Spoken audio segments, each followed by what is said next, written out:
E aí, pessoal? Beleza. Hoje vamos mergulhar num tema que todo mundo já ouviu falar, mas quem sabe, né, não conhece tão a fundo.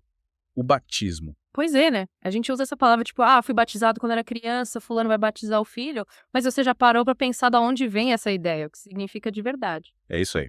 E para a gente desvendar esse mistério todo, vamos a um post do blog Mendigo Entre Mendigos. Chama Batismo Bíblico X Batismo Religioso Ente.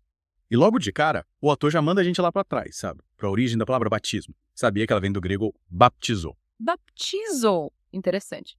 E o que quer dizer isso? Significa imergir, lavar e se segura, tingir. Tingir. Nossa, que curioso! É como se o batismo, sei lá, mudasse a pessoa por dentro, né? Tipo, transformasse ela. E essa ideia de mudança, de transformação, já está presente desde o comecinho do batismo. Falando no começo, o autor leva a gente para uma viagem lá para o passado, para as origens judaicas do batismo. Sabia que tem tudo a ver com as abluções. Abluções. Essa eu não sabia, não. O que é isso? As abluções eram os rituais de purificação com água, sabe? Muito comum na cultura judaica.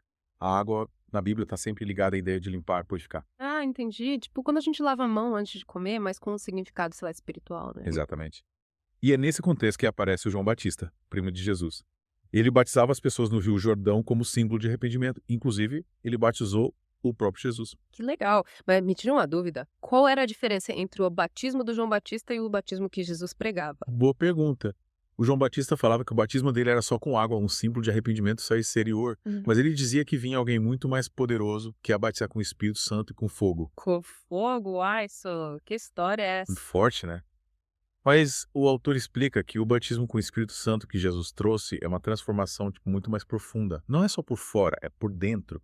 É Deus agindo na pessoa. Ah, entendi. É como se o batismo do João fosse só a casca e o de Jesus fosse a fruta toda, com o suco, a polpa, tudo. Boa analogia.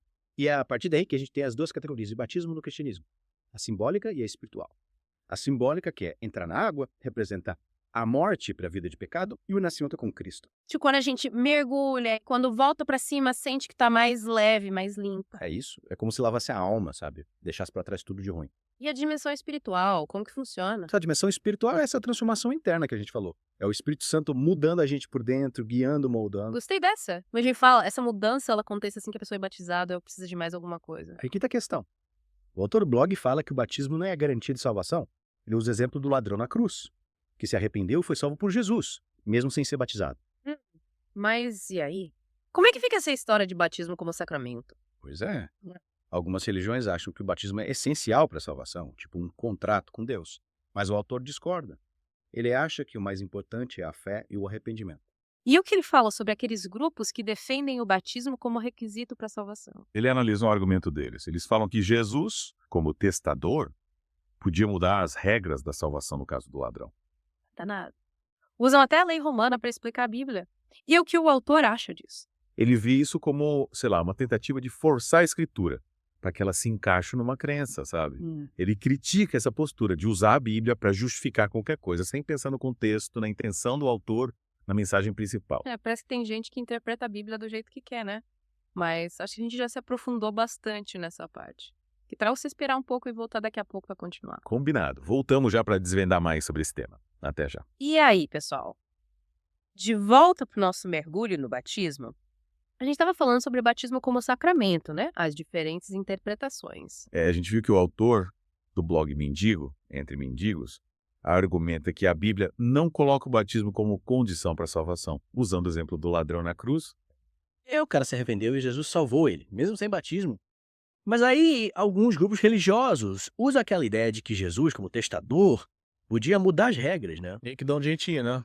Mas o autor não concorda muito com essa interpretação. Ele vê como uma tentativa de encaixar a escritura na crença, sabe? É sério. Ele critica essa postura de usar a Bíblia para justificar qualquer coisa, sem levar em conta o contexto histórico, a intenção do autor, a mensagem principal. E eu concordo com ele, viu? A gente precisa tomar cuidado para não manipular as escrituras. É isso aí. A gente precisa entender o significado dentro do contexto, né? É como ler um livro, tira uma frase fora do contexto e já era. Entendeu tudo errado. Verdade. E a Bíblia foi escrita faz muito tempo, em outra cultura, né? A gente precisa pensar nisso. Não é que nem tentar entender o mineiro falando, né? Você só conhece o sotaque, as gírias, perde na conversa. Mas, e aí? Qual a principal mensagem que a gente tira dessa discussão sobre o batismo? A grande mensagem é que a salvação não depende de rituais, cerimônias, mas da graça de Deus através da fé em Jesus. O batismo é importante e representa a nossa união com Cristo, mas não é o que salva. Faz sentido. É como um casamento, né? A gente casa porque ama, não ama porque casou. Que bela analogia.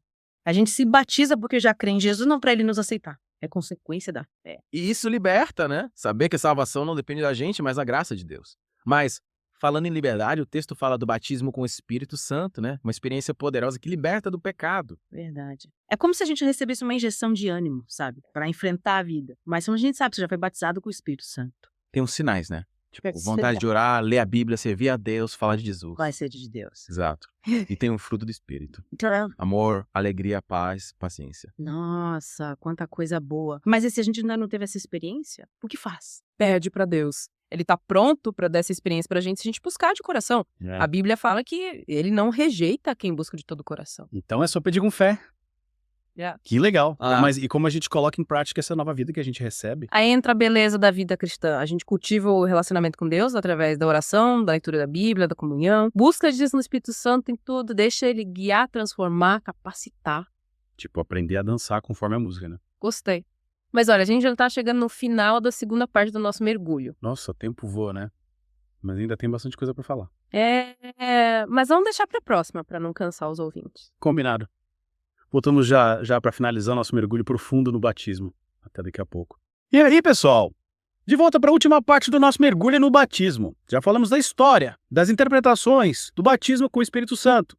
Mas, e o batismo nas águas? É verdade. A gente falou bastante do significado, né? De como a imersão representa a morte para o pecado e o renascimento para a vida nova com Cristo. Mas como é que funciona na prática? A gente sai da água e, pum, tá tudo novo. Mágico. Nada disso. Não é tão simples assim. O batismo é um ato de obediência, sabe? Uma declaração pública da nossa fé. É como se a gente dissesse, olha, eu escolhi seguir Jesus. A partir de agora, minha vida é dele. Entendi. É como um casamento, né? A gente faz a festa, convida todo mundo para celebrar a união. Exatamente. É tornar público o que já está decidido no coração. E no batismo a gente se compromete com Cristo. Mas e aí, qual a diferença entre o batismo nas águas e o com o Espírito Santo? Nos dois a gente vira nova criatura, né? Sim, os dois trazem a graça de Deus transformando a gente. Mas pense assim, o batismo nas águas é mostrar para o mundo a mudança que já aconteceu dentro da gente. É o nosso testemunho. E o batismo com o Espírito Santo é, tipo, a força por trás dessa mudança. Isso. É o Espírito Santo que dá força pra gente viver essa nova vida, vencer as tentações, amar o próximo, agradar a Deus. Faz sentido. Um é a declaração, o outro é a força para viver essa declaração. Mas então, por que ser batizado nas águas? Se a mudança já está no coração, porque o ritual... É obediência a Cristo. Ele mesmo foi batizado, né? E deixou esse exemplo pra gente. Além disso, o batismo nas águas é um símbolo forte, que ajuda na nossa fé. Ajuda como? Quando entra na água, é como se enterrasse a vida velha. E quando sai, renasce para a vida nova. É marcante, fica na memória e impulsiona a gente para frente. Legal. É um marco visível da mudança. E como o autor do blog falou, é um ato de fé, né? A gente mostra que confia em Deus e quer viver do jeito dele. Exatamente. É assumir um compromisso com Deus e com a comunidade. É dizer, não estou mais sozinho, faço parte de algo maior. E que a gente tem apoio, né? A comunidade está lá para ajudar a gente a crescer na fé, a enfrentar as dificuldades. Com certeza. O batismo não é o fim, é o começo. É o início da vida de aprendizado, crescimento, serviço a Deus. É como uma porta que se abre para um mundo novo, cheio de possibilidades. E a gente tem que trilhar esse caminho com fé, coragem, sabendo que Deus está do nosso lado. E que ele nos dá força a cada passo. Bom, acho que chegamos ao fim do nosso mergulho no batismo. O que você achou dessa viagem? Nossa, foi demais, aprendi muito. E você que está aí ouvindo, o que achou? O que o batismo significa para você? É só um ritual, uma tradição? Ou é algo que transforma a vida? A gente espera que esse mergulho tenha te ajudado a pensar sobre a importância do batismo, a fortalecer a sua fé. Lembre-se, a jornada continua. Continue buscando conhecimento, conversando, tirando suas conclusões. E a gente volta em breve para desvendar outros mistérios da fé. Até a próxima. Tá vendo? Fiquem com Deus.